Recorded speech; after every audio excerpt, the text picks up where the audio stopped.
Hello everyone, आप सब लोगों का फिर से स्वागत है हमारे YouTube channel study with Shankar में। तो स्टूडेंट्स, आज मैं नंबर सिस्टम स्टार्ट करने जा रहा हूं और नंबर सिस्टम में मैं नंबर्स के बारे में आप लोगों को सबसे पहले इन्फॉर्मेशन देना चाहूंगा और उसके बाद मैं नंबर सिस्टम की रूपरेखा बताऊंगा। आज के लेक्चर में मैं दो चीजें आप लोगों को बताऊंगा, एक तो नंबर के बारे में, नंबर्स के बारे में, और दूसरा नंबर सिस्टम की रूपरेखा। कॉम्पिटिटिव एग्जाम में नंबर सिस्टम से संबंधित क्वेश्चन कैसे कैसे पूछे जाते हैं। तो नंबर सिस्टम में सबसे पहले हम प्राकृत संख्या की बात करते हैं। प्राकृत संख्याएं, प्राकृत संख्याएं, प्राकृत संख्याएं क्या होती हैं, यानी कि इसको हम इंग्लिश में बोलते हैं नेचुरल नंबर्स। नेचुरल नंबर, प्राकृत संख्या ऐसी संख्याएं जो किसी वस्तु को गिनने के लिए उपयोग की जाती है, उसे हम प्राकृत संख्या कहते हैं, उसको हम नेचुरल नंबर्स बोलते हैं। तो जैसे नेचुरल नंबर्स कहां से स्टार्ट होते हैं, 1 2 3 4 5 6 7 8 9 and so up to infinite. तो ये क्या है, प्राकृत संख्या है, यानी कि नेचुरल नंबर से। दूसरा है पूर्णांक संख्या, पूर्ण संख्या हम बोलते हैं इसको, सॉरी पूर्ण संख्या। पूर्ण संख्या यानी कि इसको हम बोलते हैं होल नंबर, होल नंबर। तो पूर्ण संख्या का मतलब है प्राकृत संख्याओं के साथ अगर हम जीरो को इंक्लूड करते हैं तो वो पूर्ण संख्या बन जाती है। तो यानी कि पूर्ण संख्या क्या हो जाएगी, 0 1 2 3 4 5 6 7 8 एंड सो एंड इनफाइनाइट। अब बात करते हैं पूर्णांक संख्या। पूर्णांक संख्या, पूर्णांक संख्या यानी कि इसको हम बोलते हैं इंटीजर नंबर। Integer number. बच्चों, पूर्णांक संख्या क्या होती है, धनात्मक संख्या और ऋणात्मक संख्या को हम पूर्णांक संख्या बोलते हैं, यानी कि इंटीजर नंबर बोलते हैं। जैसे अगर हम बात करते हैं, ये माइनस इंफिनिटी है, -3 -2 -1 0 1 2 3 up two plus infinite, minus infinite से प्लस इनफाइनाइट। ये क्या पूर्णांक संख्या है। तो धन पूर्णांक संख्या, धन पूर्णांक संख्या, धन पूर्णांक संख्या किसे कहते हैं, इसको हम इंग्लिश में बोलते हैं positive integer number. Positive integer number. तो धन पूर्णांक संख्या क्या होती है, जो पॉजिटिव होती है, जैसे +1। नेचुरल नंबर्स को ही हम धन पूर्णांक संख्या बोलते हैं, 1 2 3 4 5 6 एंड सो। जो प्राकृत संख्या होती है उसी को हम धन पूर्णांक संख्या बोलते हैं, यानी कि पॉजिटिव इंटीजर नंबर बोलते हैं। अब बात करते हैं ऋण पूर्णांक संख्या। ऋण पूर्णांक संख्या, ऋण पूर्णांक संख्या यानी कि इसको हम इंग्लिश में बोलते हैं negative integer number. Negative integer number, ऋण पूर्णांक संख्या, यानी कि -1 -2 -3 -4 -5 अप टू माइनस इनफाइनाइट। तो अप टू माइनस इनफाइनाइट, ये क्या है, ऋण पूर्णांक संख्या। तो अब हम बात करते हैं बच्चों, ऋण पूर्णांक संख्या के बाद हम बात करते हैं सम संख्या। सम संख्या यानी कि इसको हम इवन नंबर भी बोलते हैं, इवन नंबर, सम संख्या। ऐसी संख्या जो 2 से पूर्णतः विभाजित होती है उसे हम सम संख्या कहते हैं। यानी कि सम संख्या में क्या आएगा, 2 4 6 8 10 ऐसे चलता रहेगा, ये सम संख्या है। नेक्स्ट है विषम संख्या, ऑड नंबर।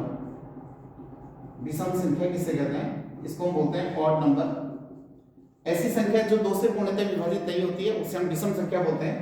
तो विषम संख्या 1 3 5 7 9 11 13 17 एंड सो, ये क्या है, विषम संख्या बच्चों। अब बोलते हैं, बात करते हैं परिमेय संख्या, रेशनल नंबर। परिमेय संख्या यानी कि इसको बोलते हैं रेशनल नंबर। रेशनल नंबर, परिमेय संख्या वो संख्या होती है जिसे हम P/Q के रूप में लिख सकते हैं, जिसे हम P/Q के रूप में लिख सकते हैं, जिसे हम P/Q के रूप में लिख सकते हैं, जहां P तथा Q एक पूर्णांक संख्या है, पूर्णांक संख्या है। p तथा q क्या है बच्चों? पूर्णांक संख्या है, यानी कि इंटीजर नंबर है। पूर्णांक संख्या का मतलब है पॉजिटिव इंटीजर और नेगेटिव इंटीजर कुछ भी हो सकता है, वो पूर्णांक संख्या के अंतर्गत आएगा। तो जैसे परिमेय संख्या क्या होता है, आप लोगों को ये पता होना चाहिए। क्या कॉम्पिटिटिव एग्जाम में जनरली पूछा जाता है क्या 0 एक परिमेय संख्या है? तो 0 क्या है? एक परिमेय संख्या बच्चों। p/q के रूप में लिख सकते हैं। q 0 नहीं हो सकता, लेकिन p 0 हो सकता है। 0 एक परिमेय संख्या है। 2/7, 7/11, 3/5, 22/7। पाई का मान क्या होता है? 22/7। ये भी क्या है? एक परिमेय संख्या है। और 0 भी एक परिमेय संख्या है। ये क्वेश्चन कॉम्पिटिटिव एग्जाम में पूछा गया है। नेक्स्ट है अपरिमेय संख्या। अपरिमेय संख्या यानी कि इसको हम बोलते हैं इरेशनल नंबर। Irrational number. अपरिमेय संख्या किसे कहते हैं? जिसे हम p/q के रूप में नहीं लिख सकते, जिसे हम p/q के रूप में नहीं लिख सकते, जिसे हम p/q के रूप में नहीं लिख सकते हैं, अर्थात हम ये कह सकते हैं जिसे p/q के रूप में नहीं लिखा जाता है, उसे हम अपरिमेय संख्या कहते हैं। यानी कि अपरिमेय संख्या अगर हम बात करते हैं ऐसा शर्ट्स जिसका परफेक्ट स्क्वायर रूट नहीं निकलता है, शर्ट्स के अंदर जो भी वैल्यूज होंगी वो अपरिमेय संख्या होंगी। जैसे √3 अपरिमेय संख्या है, √5 भी अपरिमेय संख्या है, √7, √11। और एक बात याद रखिएगा, पाई भी एक अपरिमेय संख्या है। Pi is a irrational number. तो ये कुछ नंबर्स के बारे में मैंने अभी बताया है, फिर और इससे आगे हम बढ़ते हैं। तो इसको मैं मिटा देता हूं, फिर अन्य नंबर्स के बारे में आप लोगों को बताता हूं। अब बात करते हैं हम परिमेय संख्या के बाद, अपरिमेय संख्या के बाद, परिमेय और अपरिमेय संख्या के बाद कुछ नंबर्स के बारे में मैं आप लोगों को बताना चाहूंगा। कॉम्पिटिटिव एग्जाम में यहां से पूछा जाता है। भाज्य संख्या किसे कहते हैं, अभाज्य संख्या किसे कहते हैं, और सह अभाज्य संख्या किसे कहते हैं, और परिपूर्ण संख्या किसे कहते हैं। ये चार चीजें हैं कॉम्पिटिटिव एग्जाम में, यहां से डेफिनेटली एक ही क्वेश्चन बनेगा। सबसे पहले बात करते हैं भाज्य संख्या।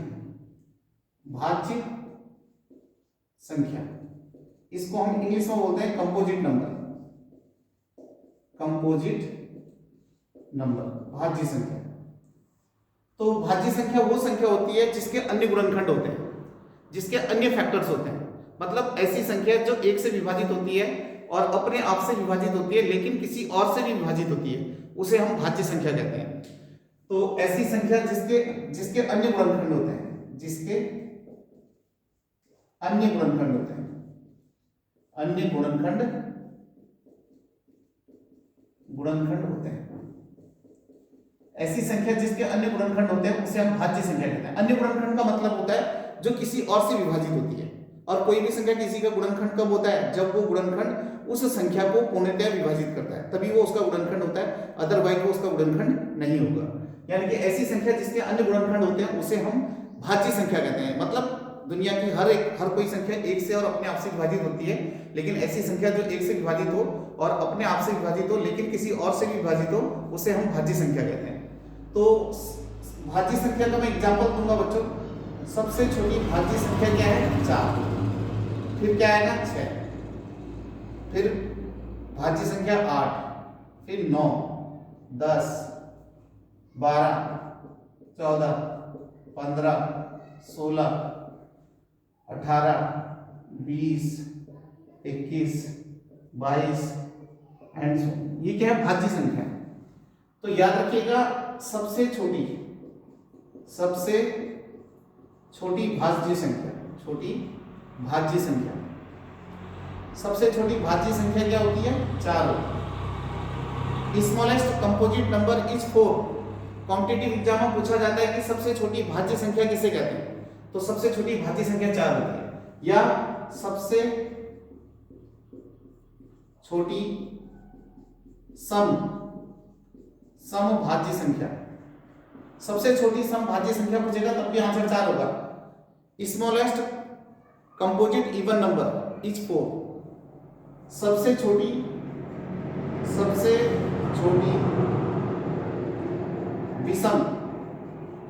विषम भाज्य संख्या, तो सबसे छोटी विषम भाज्य संख्या क्या होती है? देखो ये भी 4 सम है, 6 भी सम है और 8 भी सम है, तो सबसे छोटी विषम भाज्य संख्या क्या होगी? 9। क्योंकि कभी कभी ऐसे क्वेश्चन भी कॉम्पिटिटिव एग्जाम में पूछे जाते हैं। तो smallest composite number is 4, smallest composite even number is 4 and smallest composite odd number is 9। तो अब हम बात करते हैं अभाज्य संख्या, और कॉम्पिटिटिव एग्जाम में अभाज्य संख्या से संबंधित क्वेश्चन पूछा जाता है। अभाज्य संख्या यानी कि इसको हम इंग्लिश में बोलते हैं प्राइम नंबर। प्राइम नंबर, तो अभाज्य संख्या किसे कहते हैं ये आप लोगों को पता होना चाहिए, और कॉम्पिटिटिव एग्जाम में यहाँ से क्वेश्चन बनते ही। तो अभाज्य संख्या का मतलब होता है ऐसी संख्या जिसके अन्य गुणनखंड नहीं होते, जिसके अन्य गुणनखंड नहीं होते, अदर फैक्टर्स नहीं होते, अन्य गुणनखंड नहीं होते, ऐसी संख्या जिसके अन्य गुणनखंड नहीं होते। अर्थात हम कह सकते हैं ऐसी संख्या जो किसी और से विभाजित नहीं होती है।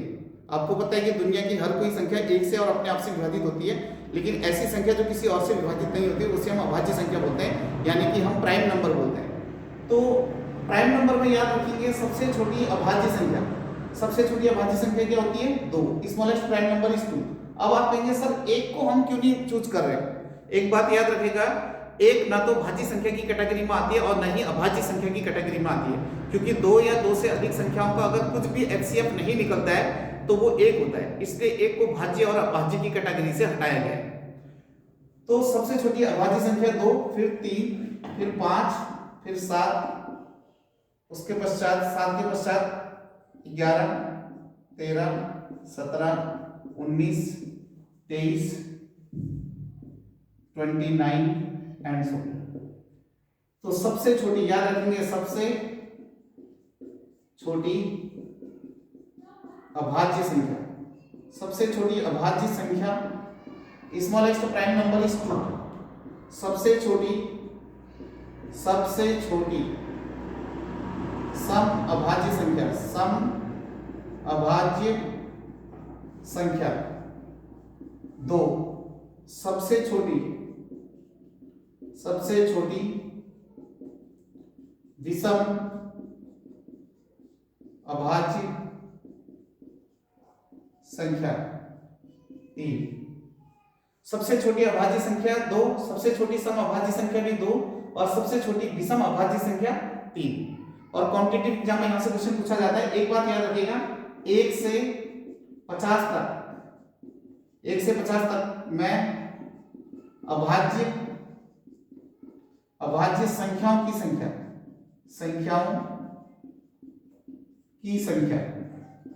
1 से 50 तक पर अभाज्य संख्याओं की संख्या कितनी होती है? 15।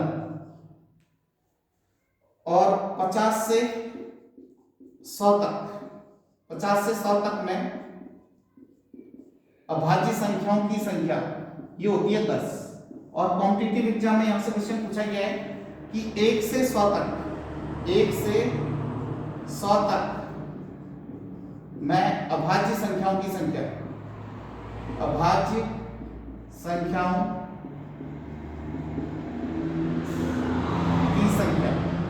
1 से 100 तक में अभाज्य संख्याओं की संख्या होती है 25। तो ऐड कर दूंगा मैं 15 + 10 25।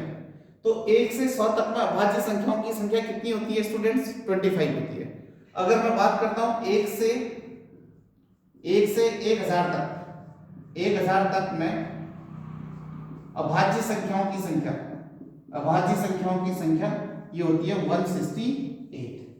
कॉम्पिटिटिव एग्जाम में क्वेश्चन पूछे जाते हैं कि 1 से 100 तक में अभाज्य संख्याओं की संख्या 25, 1 से 1000 तक में अभाज्य संख्याओं की संख्या 168 होती है। तो ये अभाज्य संख्या है और अभाज्य संख्याओं के बारे में कॉम्पिटिटिव एग्जाम में क्वेश्चन पूछा जाता है। तो स्टूडेंट्स अब मैं आप लोगों को बताने जा रहा हूं परिपूर्ण संख्या, जिसको हम परफेक्ट नंबर्स भी बोलते हैं। तो परिपूर्ण संख्या किसे कहते हैं, इसको इरेज कर देते हैं। परिपूर्ण संख्या के बारे में मैं आप लोगों को बताने जा रहा हूं, जिसको हम अंग्रेजी में बोलते हैं परफेक्ट नंबर।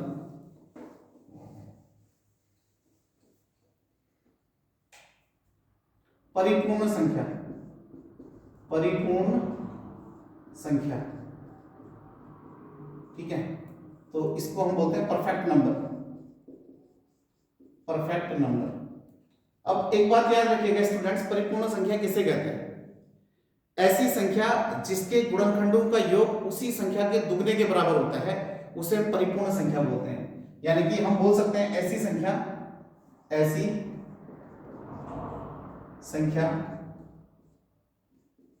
जिसके गुणनखंडों का योग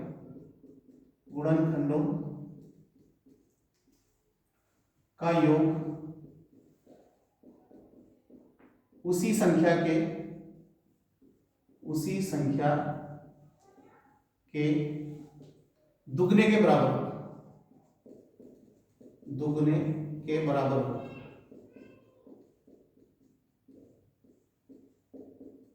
उसे परिपूर्ण संख्या कहते हैं।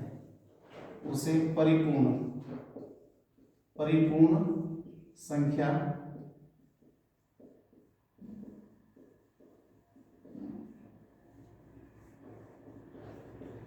ऐसी संख्या जिसके गुणनखंडों का योग उसी संख्या के दुगने के बराबर हो उसे परिपूर्ण संख्या कहते हैं। सबसे छोटी परिपूर्ण संख्या, एक बात याद रखेंगे बच्चों, सबसे छोटी परिपूर्ण संख्या स्मॉलेस्ट परफेक्ट नंबर्स, या एक अंक की परिपूर्ण संख्या।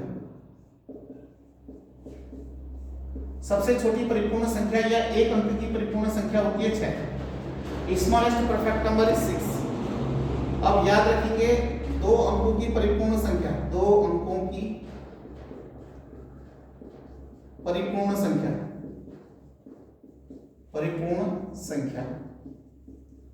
2 अंकों की परिपूर्ण संख्या 28 होती है स्टूडेंट्स। 3 अंकों की परिपूर्ण संख्या, 3 अंकों की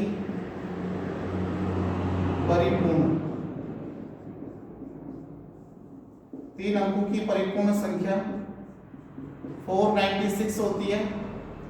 4 अंकों की परिपूर्ण संख्या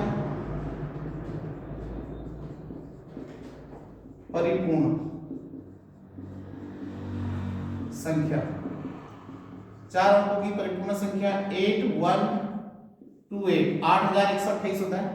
तो अब मैं आप लोगों को बताने जा रहा हूं कोई भी संख्या परिपूर्ण संख्या आप कैसे जज करेंगे उसे, ठीक है? तो कैसे जस्टिफाई करेंगे, जैसे सबसे छोटी परिपूर्ण संख्या हमने 6 बताई, तो 6 को मैं चेक कर रहा हूं। देखो 6 के फैक्टर्स क्या होंगे, 1 2 3 और 6। भाई 6 देखो 1 और अपने आप से तो विभाजित हो गई। कोई भी संख्या किसी के फैक्टर्स कब होते हैं, जब वो संख्या उस फैक्टर्स के से इंडिविजुअली एग्जैक्टली डिवाइडेड हो, तभी वो उसका फैक्टर्स होता है, अदरवाइज वो संख्या उसका फैक्टर नहीं होगा। तो अब देखें इनका सम कीजिएगा, इनको जोड़ते हैं 1 + 2 3 3 + 3 6 6 + 6 12। तो इसके फैक्टर्स का सम कितना आ गया, इसी संख्या के दुगने के बराबर आ गया।